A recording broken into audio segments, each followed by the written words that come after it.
Barcelona ഇന്ന് PSG നമ്മുടെ home ഗ്രൗണ്ടായ Olympic സ്റ്റേഡിയത്തിൽ നേരിടാനായിട്ട് ഒരുങ്ങുകയാണ്. 3-2 ഒരു അഡ്വാൻറ്റേജ്, ഒരു ഗോൾ അഡ്വാൻറ്റേജുമായിട്ടാണ് ബാർസലോണ ഈ മാച്ചിലോട്ട് വരുന്നത്. മാച്ചിലോട്ട് നമ്മൾ നോക്കുമ്പോൾ ബാർസലോണയാണോ ഫേവറേറ്റ് എന്ന് ചോദിച്ചാൽ ഞാൻ ഇപ്പോഴും പറയും അല്ല, PSG ആണ് ഫേവറേറ്റ് എന്ന്. ഓൺ പേപ്പർ PSG നമുക്കറിയാം സുപ്പീരിയർ സ്ക്വാഡ്. കൂടാതെ എംബാപ്പേനെ, എനിക്ക് ഏറ്റവും പേടിയുള്ളത് എംബാപ്പയാണ്. ആ കാര്യത്തിലൂടെ ഞാൻ വരാം. ബാർസലോണ ആണെങ്കിൽ നമ്മൾ നോക്കാനായിട്ടാണെങ്കിൽ ക്രിസ്ത്യൻസൺ ഇന്നില്ല, റോബർട്ടോ ഇന്നില്ല. പെഡ്രീനെ സ്റ്റാർട്ട് ചെയ്യാൻ നമ്മൾ ഫോഴ്സ്ഫുൾ ആയിരിക്കും. ബട്ട് പെഡ്രി സ്റ്റാർട്ട് ചെയ്യാനായിട്ട് ഫിറ്റ് ആണോ എന്നുള്ളൊരു ക്വസ്റ്റ്യൻ ഇപ്പോഴും ഉണ്ട്. കളിച്ച 2 കളിയിൽ ആൾ ഓഫ് ദ ബെഞ്ചാണ് വന്നത്. ഫിറ്റ്നസ് ആൾ സ്റ്റാർട്ട് ചെയ്യാനായിട്ട് ഫിറ്റ് ആണോ അല്ലയോ എന്നുള്ളൊരു ക്വസ്റ്റ്യൻ ഇപ്പോഴും നിൽക്കുന്നുണ്ട്. ഫിറ്റ് അല്ല, പുള്ളിനെ സ്റ്റാർട്ട് ചെയ്യുന്നത് റിസ്ക് ആയിരിക്കും എന്ന് പറഞ്ഞ റിപ്പോർട്ടുകൾ കേൾക്കുന്നുണ്ട്. പക്ഷേ സാവി പുള്ളിനെ സ്റ്റാർട്ട് ചെയ്യാനായിട്ട് ചിലപ്പം ഫോഴ്സ്ഡ് ആയേക്കാന്ന് കേൾക്കുന്നു. അപ്പുറത്ത് ഹക്കീമി തിരിച്ചു വരുന്നുണ്ട്. മുക്കേല സ്റ്റിൽ സ്ക്വാഡിലില്ല എന്നാണ് കേട്ടത്. ഹക്കീമി തിരിച്ചു വരുന്നത് ഒരു ഹ്യൂജ് ബൂസ്റ്റാണ്. ഇന്നലെ ഹക്കീമിയാണ് പ്രസ് കോൺഫറൻസിലും മറ്റുമൊക്കെ ഇരുന്നത്. കൂടാതെ ലൂയിസ് എൻട്രിക്കോൻ്റെ നമ്മൾ നോക്കുവാണെങ്കിൽ പറയുന്നത് മനസ്സിലാക്കാൻ സാധിക്കുന്നത് ഹക്കീമി സ്റ്റാർട്ട് ചെയ്യുമെന്നാണ്. സോ PSG എന്തായാലും കഴിഞ്ഞ മാച്ചിൽ ആദ്യത്തെ ഒരു 20-25 മിനിറ്റ് എന്താണോ കാണിച്ചത്, ഹയർ ഓഫ് ദ പിച്ചിൽ ബോൾ കീപ്പ് ചെയ്യുക, ബാർസലോണയുടെ തേർഡിലും അതായത് മിഡ് തേർഡിലും ഫൈനൽ തേർഡിലും ഇടയ്ക്ക് ബോൾ കീപ്പ് ചെയ്യുക, കളി ആ ഏരിയയിൽ മാക്സിമം പറ്റുന്ന അത്ര നേരം അവിടെ കിടന്ന് ബോൾ കീപ്പ് ചെയ്യാനായിട്ട് ശ്രമിക്കുക. അതായിരിക്കും PSG നോക്കുക. ഹക്കീമി, ന്യൂനോ മെൻഡസ്, ഇപ്പം ഐ എം പ്രിറ്റി ഷുവർ ഇപ്പം മിഡ്ഫീൽഡിൽ സായർ എമറിനെ മിക്കവാറും പുള്ളി സ്റ്റാർട്ട് ചെയ്യുമെന്നാണ് എനിക്ക് തോന്നുന്നത്, കാംഗ്ലിയേക്കാളും. സോ സായർ എമറി സ്റ്റാർട്ട് ചെയ്യണം. ഫസ്റ്റ് ലെഗിൽ എന്തുകൊണ്ട് സായർ എമറി ബെഞ്ച് ചെയ്യുന്നു എന്നുള്ളൊരു ക്വസ്റ്റ്യൻ ആയിരുന്നു. ഐ വാസ് റിയലി സർപ്രൈസ്ഡ് പുള്ളിനെ ബെഞ്ച് ചെയ്തപ്പം. സായർ എമറി സ്റ്റാർട്ട് ചെയ്യും, ഫാബിയാൻ റൂയിസ് സ്റ്റാർട്ട് ചെയ്യും, വിറ്റീന വിൽ ബി ആ ഒരു ഡിഫൻസീവ് മിഡ്ഫീൽഡർ, ആ ഒരു ഹോൾഡിംഗ് മിഡ്ഫീൽഡർ റോള്. കൂടാതെ Dembele, I think Barcola, Kylian Mbappe ഇവരായിരിക്കും സ്റ്റാർട്ട് ചെയ്യാൻ പോവുക ഫ്രണ്ട് 3 ആയിട്ട്. ഇപ്പം ലാസ്റ്റ് മാച്ചിൽ നമ്മൾ കണ്ടത് എംബാപ്പേനെ, ഇപ്പം ഡെംബെല്ലേനെ റൈറ്റ് ഹാൻഡ് സൈഡിലും എംബാപ്പേനെ ലെഫ്റ്റ് ഹാൻഡ് സൈഡിലും ഇടയ്ക്ക് അവർ അങ്ങോട്ടും ഇങ്ങോട്ടും ഷിഫ്റ്റ് ചെയ്യുമായിരുന്നു. പിന്നെ അസൻസിയോനെ ഒരു ഫോൾസ് നയൻ, ഒരു ലിങ്ക് അപ്പ് പ്ലെയർ ആയിട്ട് ത്രൂ ദ സെൻട്രലിൽ അസൻസിയോനെ യൂസ് ചെയ്യാനായിട്ടുമാണ് പുള്ളി ശ്രമിച്ചത്. ആദ്യം അവർ ഹെയറത്ത് വെച്ച് ബോൾ കീപ്പ് ചെയ്തെങ്കിലും അത്രയും ഫ്ലുവൻ്റ് ആയിട്ട് ബോൾ റൊട്ടേറ്റ് ചെയ്യാൻ സാധിക്കുന്നില്ല. അസൻസിയോ സ്ട്രഗിൾ ചെയ്യുന്നതാണ് കണ്ടത്. പിന്നെ സെക്കൻഡ് ഹാഫിൽ പുള്ളി ആ ഒരു ബർക്കോളനെ ഇറക്കിയതൊരു സൂപ്പർ ചേഞ്ച് ആയിരുന്നു. സോ ബർക്കോള അടുത്ത മാച്ചിൽ വരുന്നതോടുകൂടി ബർക്കോള മിക്കവാറും സ്റ്റാർട്ട് ചെയ്യുമെന്നാണ് തോന്നുന്നത്. ഡെംബെല്ലേനെ മിക്കവാറും പുള്ളി ആ ഒരു സെൻട്രൽ ഏരിയാസിൽ ഓപ്പറേറ്റ് ചെയ്യാനായിട്ട് മാക്സിമം ശ്രമിപ്പിക്കുമായിരിക്കും. ഇപ്പം കഴിഞ്ഞ സെക്കൻഡ് ഹാഫിലൊക്കെ കണ്ടതുപോലെ ഒരു നമ്പർ 10 ആ ഒരു സെൻട്രൽ ഏരിയാസിൽ, എംബാപ്പെ ലെഫ്റ്റ് ഹാൻഡ് സൈഡിലൂടെ ഇപ്പോൾ ഹാഫ് സ്പേസസിലൂടെ, അതായത് left hand side, Barcola right hand സൈഡിലും ആയിരിക്കും അതേ വിടുക. എനിക്ക് തോന്നുന്നത് ബർക്കോളയും എംബാപ്പയും ടക്കിൻ ചെയ്യും, ആ ഒരു ഹാഫ് സ്പേസസ് അറ്റാക്ക് ചെയ്യും. ഹക്കീമി റൈറ്റ് ഹാൻഡ് സൈഡിലൂടെ ഓവർലാപ്പിംഗ് റൺസ് നടത്തും. അപ്പുറത്ത് ന്യൂനോ മെൻഡസ്. ഇപ്പം മറ്റൊരു ചോദ്യം വരുന്നത് പുള്ളി മേ ബി ഹക്കീമിനെ സ്റ്റാർട്ട് ചെയ്യുന്നതിനാൽ നമുക്കറിയാം മിക്ക മാനേജേഴ്സും ഇപ്പോൾ ഒരു 3-man സെൻറ്റർ ബാക്ക്, അതായത് ഡിഫൻസീവ്ലി സോളിഡായ ഒരു ഫുൾ ബാക്കിനെ യൂസ് ചെയ്യാറുണ്ട്. ന്യൂനോ മെൻഡസിൻ്റെ സ്ഥാനത്ത് ലൂക്കോസ് ഹെർണാണ്ടസിനെ അവിടെ സ്റ്റാർട്ട് ചെയ്തിട്ട് ബെറാൾഡോനെ മാർക്കിനസിനെ സെൻറ്റർ ബാക്കായിട്ട് സ്റ്റാർട്ട് ചെയ്തേക്കാം എന്ന് പറഞ്ഞും ഇപ്പോൾ പല PSG സോഴ്സുകളിൽ നിന്ന് റിപ്പോർട്ടുകൾ കാണുന്നുണ്ട്. പക്ഷേ എനിക്ക് തോന്നുന്നില്ല. കാരണം ലാസ്റ്റ് മാച്ചിലെ പെർഫോമൻസ് വെച്ച് ആ ടീം ഷീറ്റിൽ ഫസ്റ്റ് തന്നെ നെയിം ഡിസർവ് ചെയ്യുന്ന പ്ലെയർ ന്യൂനോ മെൻഡസ് ആണെന്ന് പറയേണ്ടി വരും. ലാസ്റ്റ് മാച്ച് അന്യായ പെർഫോമൻസ് ആയിരിക്കും. പിന്നെ ലൂയിസ് എൻട്രിക്കോനെ നമുക്കറിയാം, ആള് ശരിയാണ്, ഈസ് എ സോളിഡ് കോച്ച്. പക്ഷേ ആള് റിസ്ക് എടുക്കാൻ ഒരു മടിയില്ലാത്ത കോച്ചാണ്. പുള്ളിയുടെ ഫിലോസഫിയൊക്കെ നമുക്ക് അറ്റാക്ക് ചെയ്യുക തന്നെയാണ്. ന്യൂനോ മെൻഡസിനെ ഹക്കീമിനെയും പുള്ളി സ്റ്റാർട്ട് ചെയ്യും. ന്യൂനോ മെൻഡസും ഹക്കീമിയും ആയിരിക്കും സ്റ്റാർട്ട് ചെയ്യുക. എനിക്ക് തോന്നുന്നില്ല പുള്ളി ഒരു ഓവറായിട്ടുള്ള ആ ഒരു ഡിഫൻസീവ് സ്ട്രാറ്റജി എടുക്കുന്നു. പുള്ളിയുടെ ടീമിനെ ട്രസ്റ്റ് ചെയ്യും. പുള്ളി നമുക്ക് 3-4 അവന്മാർ ബാർസ 2 അടിച്ചാൽ നമുക്ക് 3 അടിക്കാം 4 അടിക്കാം എന്നുള്ളൊരു മെൻറ്റാലിറ്റി തന്നെയായിരിക്കും പുള്ളി ഇറങ്ങുക. ആൻഡ് ന്യൂനോ മെൻഡസും ഹക്കീമിയും 2 സൈഡിലും വിട്ട് പ്രൊവൈഡ് ചെയ്യും. അതിനാൽ തന്നെ അവർ ഓവർലോഡ് ക്രിയേറ്റ് ചെയ്യും. ഇപ്പോൾ ഹാഫ് സ്പേസസിലൂടെ എംബാപ്പെ, ബർക്കോള വിട്ട് പ്രൊവൈഡ് ചെയ്യാനായിട്ട് 2 ഫുൾ ബാക്സ്, ഡെംബെല്ലെ സെൻറ്ററിലൂടെ, ആൻഡ് സായർ എമറിയും ഫാബിയാൻ റൂയിസും അറ്റാക്ക് ചെയ്യും. സായർ എമറിയും ഫാബിയാൻ റൂയിസും സ്പേസസിലൂടെ അവരും റൺസ് നടത്തും എന്നുള്ള കാര്യം ഉറപ്പാണ്. നമുക്ക് PPD പാസസ് പെർ ഡിഫൻസീവ് ആക്ഷനിൽ ദ ബെസ്റ്റാണ് ഇപ്പം ലൂയിസ് എൻട്രിക്കോൻ്റെ സൈഡ് ലീഗിൽ. ഫസ്റ്റ് ലെഗിൽ നമ്മൾ കണ്ടു ഇവൻ മാർക്കിനോസിനെ, ഇവൻ റൈറ്റ് ഹാൻഡ് സൈഡിൽ ആൾ സ്റ്റാർട്ട് ചെയ്തപ്പോൾ മാർക്കിനോസിനോട് ആൾ പുഷ് ചെയ്യാൻ പറയുമായിരുന്നു അപ്പ് ഫ്രണ്ട്. ബോൾ ലൂസ് ചെയ്താൽ എത്രയും പെട്ടെന്ന് ക്ലോസ് ഡൗൺ ചെയ്യുക, എത്രയും പെട്ടെന്ന് ബോൾ വിൻ ബാക്ക് ചെയ്യുക. അതാണ് ഈ PPD സ്റ്റാറ്റ്സ് നമ്മൾ നോക്കാനായിട്ടാണെങ്കിൽ മനസ്സിലാക്കുന്നത്. അതിൽ ഏറ്റവും ടോപ്പായിട്ട് നിൽക്കുന്നത് PSG ആണ്. സോ എപ്പോഴൊക്കെ അവർ ഹയർ ഓഫ് ദ ഏരിയാസിൽ വെച്ച് ബോൾ ലൂസ് ചെയ്താൽ എത്രയും പെട്ടെന്ന് ക്ലസ്റ്റർ എത്രയും പെട്ടെന്ന് ഗ്രൂപ്പായിട്ട് വന്ന് ബോൾ റിക്കവർ ചെയ്യുക, ആ ഏരിയ തന്നെ ബോൾ ഓപ്പറേറ്റ് ചെയ്യുക. ബോഡീസ് അവർ കമ്മിറ്റ് ചെയ്യും, അവർ ഓവർലോഡ് അവിടെ ക്രിയേറ്റ് ചെയ്യാനായിട്ട് ശ്രമിക്കും. അവിടെയാണ് നമ്മൾ കളിക്കേണ്ടത്. നമുക്ക് റഫീന പോലത്തെ, യമാൽ പോലത്തെ പ്ലേയേഴ്സൊക്കെ അവിടെ യൂസ്ഫുൾ ആയിട്ട് വരും. സോ ഇവരിങ്ങനെ ഓവർലോഡ് ക്രിയേറ്റ് ചെയ്യുമ്പോൾ ഉറപ്പായിട്ടും റഫീനയ്ക്ക് ഡിഫൻസീവ് ഡ്യൂട്ടി എടുക്കേണ്ടി വരും. റഫീന ട്രാക്ക് ബാക്ക് ചെയ്യേണ്ടി വരും. യമാലിനും ഡിഫൻസീവ് ഡ്യൂട്ടി എടുക്കേണ്ടി വരും. ലെവൻഡോസ്കിയും കുറച്ചുകൂടെ ഇറങ്ങി വന്ന് നിൽക്കേണ്ടി വരും. ഉറപ്പാണ് ആ കാര്യം. സോ നമ്മുടെ പ്ലേയേഴ്സിനെ അവർ ബാക്ക് ഫുട്ടിലോട്ട് വലിക്കും. അവിടെയാണ് ഇപ്പോൾ പെഡ്രി പോലത്തെ, ഡിയോങ് പോലത്തെ, ഗുണ്ടകം പോലത്തെ പ്ലേയേഴ്സിൻ്റെ റോൾ വരുന്നത്. നമ്മൾ ബോൾ വിന്ന് ചെയ്താൽ അവർ ക്രൗഡ് ചെയ്യാൻ ശ്രമിക്കും, അവർ ക്ലസ്റ്റർ വന്ന് പ്രസ് ചെയ്യാനായിട്ട് ശ്രമിക്കും. ഇന്ന് ഫസ്റ്റ് ലെഗിൽ നമ്മൾ കണ്ടു ഡിയോങ്ങും ഗുണ്ടകനും എങ്ങനെയാണ് അവരുടെ ഫസ്റ്റ് പ്രസ് ഒന്ന് ബീറ്റ് ചെയ്യാൻ സാധിച്ചാൽ ധാരാളം സ്പേസസ് ഉണ്ട്. ഫസ്റ്റ് ഹാഫിൽ നമ്മൾ മിനിമം ഒരു 3 ഗോളേലും അടിക്കേണ്ടതാണ്. നമ്മൾ ചാൻസുകൾ കൺവേർട്ട് ചെയ്തില്ല. സെക്കൻഡ് ഹാഫിൽ ചിലപ്പം അത് നമുക്ക് പണി തന്നേക്കാം. കാരണം നമുക്കറിയാലോ, നമുക്ക് Barcelona as a team second ലെഗിൽ കൊണ്ട് ഈ കളി തോൽപ്പിക്കുന്ന കാര്യത്തിൽ നമ്മളെക്കാളും മികച്ചത് ആരും ഇല്ലെന്ന് തന്നെ പറയേണ്ടി വരും. പക്ഷേ സെക്കൻഡ് ലെഗ് ഹോമിലാണ്, അതൊരു അഡ്വാൻറ്റേജ് ആണ്. പക്ഷേ എന്നാലും ഞാൻ പറയുകയാണ്, അപ്പം നമ്മൾ ആ ഒരു പ്രസ് ബീറ്റ് ചെയ്യുക. ഡിയോങ്, ഗുണ്ടകൻ പോലത്തെ പ്ലേയേഴ്സ് വളരെ വൈറ്റലായിരിക്കും ആ കാര്യത്തിൽ. അതുകൊണ്ടാണ് എനിക്ക് തോന്നുന്നത് പെഡ്രി ആണോ ഫെർമിൻ ലോപ്പസ് ആയിരിക്കും സ്റ്റാർട്ട് ചെയ്യാന്നുള്ളൊരു ക്വസ്റ്റ്യൻ വരുന്നുണ്ട്. ക്രിസ്ത്യൻസർ ഉണ്ടായിരുന്നെങ്കിൽ ഉറപ്പാണ് ക്രിസ്ത്യൻസറെ വിളി സ്റ്റാർട്ട് ചെയ്യുന്നത്. പക്ഷേ പെഡ്രി ആണോ ഫെർമിൻ ലോപ്പസ് ആണോ, അതോ ഇനി 4-man മിഡ്ഫീൽഡ് പുള്ളി യൂസ് ചെയ്യുമോ എന്നുള്ളൊരു ക്വസ്റ്റ്യൻ വരുന്നുണ്ട്. പക്ഷേ എനിക്ക് തോന്നുന്നില്ല പുള്ളി 4-3-3 തന്നെ സ്റ്റിക്ക് ചെയ്യുമെന്നാണ് തോന്നുന്നത്. ഫെർമിൻ ലോപ്പസ് വരുവാണെങ്കിൽ നമുക്കൊരു എക്സ്ട്രാ അഗ്രസീവ് പ്രസർ, ആ ഒരു ഇൻ ബിഹൈൻഡ് റൺസ് നടത്തുന്ന ഒരു പ്ലെയറിനെയൊക്കെ കിട്ടും. ശരിയാണ്, നല്ലൊരു ഇതാണ്. ഈ ഓവർലോഡ് ക്രിയേറ്റ് ചെയ്യുമ്പോൾ എക്സ്ട്രാ അഗ്രസീവ് പ്രസ് ചെയ്യുന്ന ഒരു പ്ലെയർ മിഡ്ഫീൽഡ് ഉള്ളതാണ്. പക്ഷേ എനിക്ക് തോന്നുന്നത് പെഡ്രിനെ പുള്ളി സ്റ്റാർട്ട് ചെയ്യും. പെഡ്രി കീ ആയിരിക്കും. കാരണം ബോൾ ഹോൾഡ് ചെയ്യുന്ന കാര്യത്തിൽ പെഡ്രി സൂപ്പർബാണ്. ഡീപ്പിൽ നിന്ന് പ്ലേ മേക്ക് ചെയ്യുന്ന കാര്യത്തിലാണ്, ആ ബോൾ ഡെലിവറി ചെയ്യുന്ന കാര്യത്തിലാണ്. സോ നമ്മൾ ബോൾ വിന്ന് ചെയ്താൽ അവർ പ്രസ് ചെയ്യുമ്പോൾ ഡിയോങ്, ഗുണ്ടകൻ, പെഡ്രി ഇവർ ബോൾ കീപ്പ് ചെയ്തേ പറ്റും. 2-3 പ്ലേയേഴ്സ് വന്ന് പ്രസ് ചെയ്താലും നമുക്കറിയാം അവരുടെ ability to keep the ball. So അവർ ബോൾ കീപ്പ് ചെയ്യുക. റഫീനയ്ക്കും യമാലിനും ഡിഫൻസീവ് ഡ്യൂട്ടിയിൽ നിന്നും അറ്റാക്കിംഗ് ഡ്യൂട്ടിയിലോട്ട് ആ ഒരു റണ്ണ് നടത്താനായിട്ടുള്ള ടൈം കൊടുക്കുക.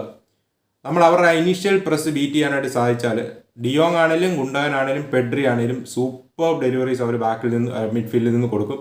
സോ റഫീനയുടെയും യമാലിൻ്റെയും അഥവാ ഇനി ലെവൻഡോസ്കിയുടെ ആണെങ്കിലും റൺസ് മീറ്റ് ചെയ്യാനായിട്ട്, അത് നമ്മുടെ ഫുൾ ബാക്കായ ക്യാൻസലോയും റണ്ണ് നടത്തും. അത് ഉറപ്പാണ്. ക്യാൻസലോയുടെ ആണെങ്കിലും റൺസ് മീറ്റ് ചെയ്യാനായിട്ട് ഇവർക്ക് പറ്റും. സോ ആ ഇനീഷ്യൽ അവരുടെ ആ ഒരു പ്രസ് അത് ബീറ്റ് ചെയ്യണം. അതിന് പെഡ്രി, ഡിയോങ്, ഗുണ്ടകൻ അന്യായമായിട്ട് തന്നെ ആ ഒരു കാര്യത്തിൽ പെർഫോം ചെയ്തേ പറ്റൂ.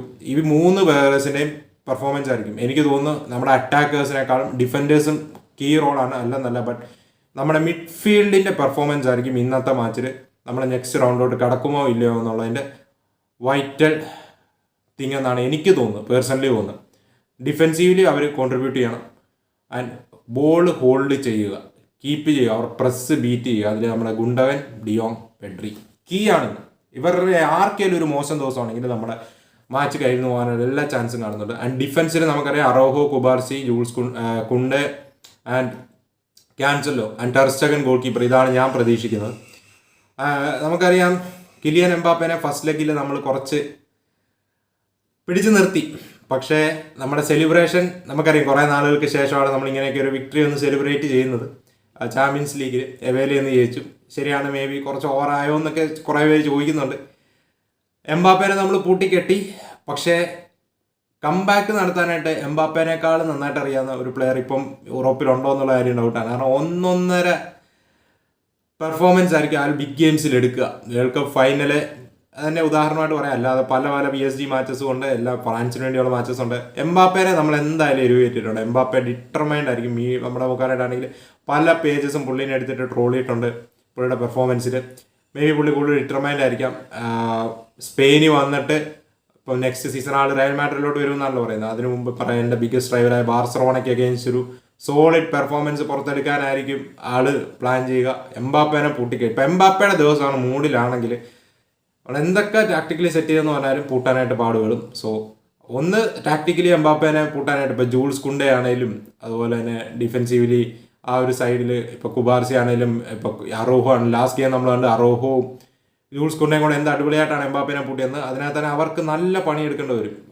നല്ലപോലെ തന്നെ ഡിഫെൻസീവ്ലി വർക്ക് എടുക്കുക, പൂട്ടുക. പിന്നെ മിഡ്ഫീൽഡിൽ നിന്ന് സപ്പോർട്ട്സ് വരിക.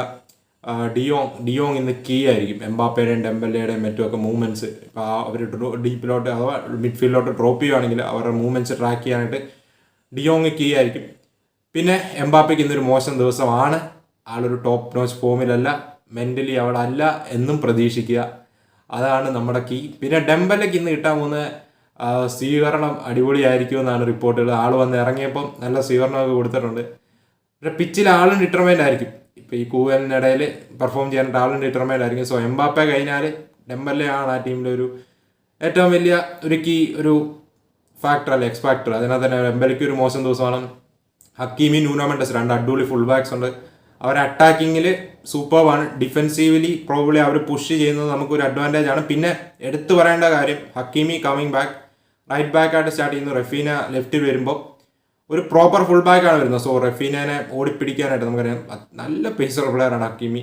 റഫീനയുടെ റൺസ് ട്രാക്ക് ചെയ്യാനായിട്ട് മാർക്യൂനസിനെ റൈറ്റ് ബാക്ക് യൂസ് ചെയ്യുന്നതിനേക്കാൾ എന്തുകൊണ്ടും ഹക്കീമിക്ക് അത് പറ്റും. സോ അവിടെ ഒരു എന്നാ പറയുക, ഒരു പേസിലുള്ള അഡ്വാൻറ്റേജ് റഫീനെ കീ ലെഗിൽ കാണത്തില്ല, ഈ മാച്ചിൽ കാണത്തില്ല. അതിനകത്ത് തന്നെ കീ ആയിരിക്കും റഫീന എങ്ങനെ പെർഫോം ചെയ്യുന്നുള്ള കാര്യത്തിൽ. റഫീന കീ ആണ് നാളത്തെ മാച്ച്. ഇപ്പോൾ നമ്മൾ മിഡ്ഫീൽഡേഴ്സ് പറഞ്ഞ പോലെ തന്നെ റഫീനയുടെ പെർഫോമൻസ് ചെയ്യാൻ ഫസ്റ്റ് ലെഗ് പറഞ്ഞ പോലെ തന്നെ സെക്കൻഡ് ലെഗും കീ ആണ്. പക്ഷേ എനിക്ക് നാളത്തെ മാച്ച് ഇപ്പോൾ ഫസ്റ്റ് ലെഗിൽ എന്നോട് ചോദിച്ചു കീ പ്ലെയർ ആരായിരുന്നു, ഞാൻ റഫീന പറഞ്ഞു. നാളത്തെ ലെഗിൽ നമ്മൾ 3 മിഡ്ഫീൽഡേഴ്സാണ് കീ. ആ കാര്യത്തിൽ ഞാൻ ഉറപ്പിച്ച് കഴിഞ്ഞു. അറ്റാക്കിൽ നമ്മുടെ കീ ആവാൻ പോവുക ആരാണെന്ന് ചോദിച്ചാൽ ഐ വിൽ സേ നാളെ ലെമീൻ യമാലിൻ്റെ പെർഫോമൻസിലിരിക്കും. യമാലിൻ്റെ പെർഫോമൻസ് നാളെ കീ ആയിരിക്കും ഹോം സ്റ്റേഡിയത്തിൽ. റഫീനേക്കാളും നാളെ ഷൈൻ ചെയ്യാൻ പോവുക, അഥവാ ഇന്ന് രാത്രി ഷൈൻ ചെയ്യുക, അഥവാ ഇന്ന് രാത്രി ഷൈൻ ചെയ്യേണ്ടത് കൂടുതൽ സ്പേസസ് കിട്ടാൻ പോവുക യമാലിനായിരിക്കും. യമാൽ അത് ക്യാപിറ്റലൈസ് ചെയ്യുന്ന പോലെ ഇരിക്കും. നമ്മൾ ചാൻസ് കൺവേർട്ട് ചെയ്യുമോ ഇല്ലയോ എന്നറിയാനായിട്ട് എനിക്ക് തോന്നുന്നു ഇന്നത്തെ മാച്ചിൽ ഗോൾഡൻ ഓപ്പർച്യൂണിറ്റീസ് കിട്ടാൻ പോവുക യമാലിനായിരിക്കും. യമാൽ സ്റ്റാർട്ട് ചെയ്താൽ ഫെലിക്സ് സ്റ്റാർട്ട് ചെയ്യാൻ ചാൻസ് ഉണ്ടെന്ന് പറഞ്ഞ റൂമറുകൾ കേൾക്കുന്നുണ്ട്. റഫീന റൈറ്റിട്ട് ഫെലിക്സിൻ്റെ റീസെൻറ്റ് പെർഫോമൻസ് സ്റ്റാർട്ട് ഡിസേർവ് ചെയ്യുന്നുണ്ട്. പക്ഷേ എനിക്ക് തോന്നുന്നില്ല പുള്ളി ഇങ്ങനത്തെ ഒരു ബിഗ് മാച്ചിൽ ആ ഒരു വിന്നിങ് ടീമിനെ പുള്ളി ഷഫിൾ ചെയ്യുമെന്ന് തോന്നുന്നില്ല. എനിക്ക് തോന്നുന്നു യമാൽ, റഫീന, ലെവൻഡോസ്കി തന്നെയായിരിക്കും ഫ്രണ്ട് 3. റഫീനെ പുള്ളി ലെഫ്റ്റിൽ, യമാലിനെ റൈറ്റിലിടും. സാവി ഓവർ തിങ്ക് ചെയ്ത് കുളവാക്കുമെന്ന് എനിക്ക് തോന്നുന്നില്ല. ആൻഡ് എനിക്ക് തോന്നുന്നു കീ പ്ലെയർ ഫസ്റ്റ് ലെഗിൽ റഫീന ആയിരുന്നെങ്കിൽ സെക്കൻഡ് ലെഗിൽ നമ്മുടെ ചാൻസുകൾ കൺവേർട്ട് ചെയ്യുന്നത്, അത് നമ്മുടെ ഗോൾഡൻ ഓപ്പർച്യൂണിറ്റീസ് കിട്ടാൻ പോവുക യമാലിനായിരിക്കും എന്നാണ് എനിക്ക് പേഴ്സണലി തോന്നുന്നത്. ആൻഡ് ലെവൻഡോസ്കി ഫസ്റ്റ് ലെഗിലെ പോലെ തന്നെ ഒരു ലിങ്ക് പ്ലേ പെർഫോമൻസ് പ്രതീക്ഷിക്കുന്നുണ്ട്. ലെവൻഡോസ്കിയിൽ നിന്നും ഒരു മെച്യൂർ ക്യാപ്റ്റൻ, ഒരു ലീഡർ പെർഫോമൻസ് ആണ് പ്രതീക്ഷിക്കുന്നത്.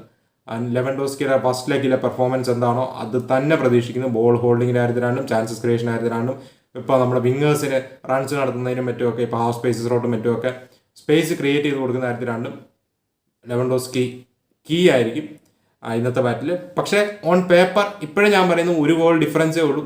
ഒളിമ്പിക് സ്റ്റേഡിയത്തിൽ നമ്മുടെ ഈ സീസണിലെ ഓവറോൾ നോക്കുവാണെങ്കിൽ നമ്മൾ എവേ ഗ്രൗണ്ട്സിലാണ് ഹോം ഗ്രൗണ്ടിൽ നല്ലതായിട്ട് പെർഫോം ചെയ്തിരിക്കുന്നത്. അതിനാൽ തന്നെ ഈസി ആയിരിക്കത്തില്ല PSG. 1 ഗോൾ അഡ്വാൻറ്റേജേ ഉള്ളൂ. സോ ആ ഫസ്റ്റ് തന്നെ നമ്മൾ ഗോൾ കൺസീഡ് ചെയ്യുകയാണെങ്കിൽ, ആദ്യത്തെ ഒരു 10-20 മിനിറ്റിനുള്ളിൽ നമ്മൾ ഗോൾ കൺസീഡ് ചെയ്യുകയാണെങ്കിൽ നമ്മൾ പ്രഷറിലാവും. സോ ഈക്വൽ ആവും. പിന്നെ ഒരു അഡ്വാൻറ്റേജും ഇല്ലാതാവും. ഹോം അഡ്വാൻറ്റേജ് എന്ന് പറയുന്നത് മാത്രം ഫാക്ടറാവും. പക്ഷേ എനിക്ക് തോന്നുന്നില്ല PSG ഹോം അഡ്വാൻറ്റേജ് ഫാക്ടർ വീഴുമെന്നൊന്നും തോന്നുന്നില്ല. അവർ കളിക്കും. ലൂയിസ് എൻറിക്യുവിനെ അറിയാം ബാർസലോണ എന്താണെന്നും കാറ്റലോണിയ എന്താണെന്നും എല്ലാം അറിയാം. സോ ശരിയാണ്, ന്യൂ ക്യാമ്പ് അല്ല, പക്ഷേ എന്നാലും ഒളിമ്പിക് സ്റ്റേഡിയം എന്താണെന്നും എല്ലാം ലൂയിസ് എൻറിക്ക്ക് അറിയാം. പുള്ളി ടീമിനെ അടിപൊളിയായിട്ട് തന്നെ സെറ്റപ്പ് ചെയ്തെടുക്കും. Still on paper favourites PSG തന്നെയാണെന്ന് ഞാൻ പറയും. പക്ഷേ എൻ്റെ ടീമിനൊരു പ്രതീക്ഷയുണ്ട്. നമുക്ക് വൈകിട്ട് പ്രീ മാച്ച് ഡിസ്കഷനൊക്കെ കൂടുതൽ കാര്യങ്ങൾ പറയാം. എൻ്റെ ടീമിനൊരു പ്രതീക്ഷയുണ്ട്. ഇവഞ്ച്വലി കടക്കും, ഒരു ചെറിയ 1 ഗോൾ മാർജിൻ വിക്ടറിയിലും കടക്കും എന്നുള്ളൊരു പ്രതീക്ഷയുണ്ട്. ആ ഒരു ഹോപ്പിലാണ് ഇന്ന് കാണാനായിട്ടിരിക്കുന്നത്. ടീം നല്ലപോലെ പെർഫോം ചെയ്യുമെന്ന് പ്രതീക്ഷിക്കുന്നു. എന്താണ് നിങ്ങൾക്ക് ഇന്നത്തെ മാച്ചിലുള്ള എക്സ്പെക്റ്റേഷൻസ്? ആൻഡ് PSG ഡിഫൻസ്, ഇപ്പം മാർക്യൂനസും ലൂക്കാസ് ഹെർണാണ്ടസും ആയിരിക്കും മിക്കവാറും സെൻട്രൽ ബാക്സ് ആയിട്ട് ഇറങ്ങുകയെന്ന് തോന്നുന്നു. വെറാൾഡോ ആയിരിക്കും തോന്നുന്നില്ല. നൂനോ മെൻഡസും ഹക്കീമി ആയിരിക്കും ഫുൾ ബാക്സ്. എക്സ്പ്ലോയിറ്റ് ചെയ്തേ പറ്റും. ആൻഡ് മിഡ്ഫീൽഡിൽ ഒരേ ഒരു കാര്യം, നമ്മൾ ഫസ്റ്റിൽ വിറ്റീനേനെയും എസ്പെഷ്യലി ഫാബിയാൻ റൂയിസിനെ ഗെയിമിൽ നിന്ന് കംപ്ലീറ്റ്ലി ഔട്ട് ചെയ്യുക. ആൻഡ് ഡെഫിനറ്റ്ലി വിറ്റീന കൂടുതൽ പ്രഷറിലാവും. വിറ്റീന അദ്ദേഹത്തിൻ്റെ, ഞാൻ ഫസ്റ്റ് ലെഗിലും പറഞ്ഞ പോലെ തന്നെ തൻ്റെ ടീംമേറ്റ്സിന്, തൻ്റെ സഹതാരങ്ങളായ മിഡ്ഫീൽഡ്, ഇപ്പോൾ കാംഗ്ലിയും ഫാബിയാൻ റൂയിസും ലാസ്റ്റ് ഗെയിമിൽ, ഇന്നിപ്പോൾ ഫാബിയാൻ റൂയിസും സായ എമറി ആയിരിക്കും, അവരുടെ പെർഫോമൻസിനെ ഹ്യൂജ്ലി ഡിപ്പെൻഡ് ചെയ്ത് കളിക്കുന്ന ഒരു പ്ലെയറാണ് വിറ്റീന. സോ അവർ രണ്ടുപേരും, ഇപ്പോൾ ഫാബിയാൻ റൂയിസിനെ സായ എമറിനെ നമുക്ക് പതുക്കെ ഗെയിമിൽ നിന്നും ഔട്ടാക്കാൻ സാധിച്ചാൽ വിറ്റീനേനെ നമുക്ക് കംപ്ലീറ്റ്ലി ഒരു നള്ളിഫൈ ചെയ്യാനായിട്ട് സാധിക്കും. അതൊരു കീ ബാറ്റിലായിരിക്കും. നമുക്ക് നോക്കാം എന്താവുമെന്ന്. എന്താണ് നിങ്ങളുടെ പ്രതീക്ഷ? നമുക്ക് മറ്റൊരു വീഡിയോ കാണാം. അതുവരേക്കും ബൈ.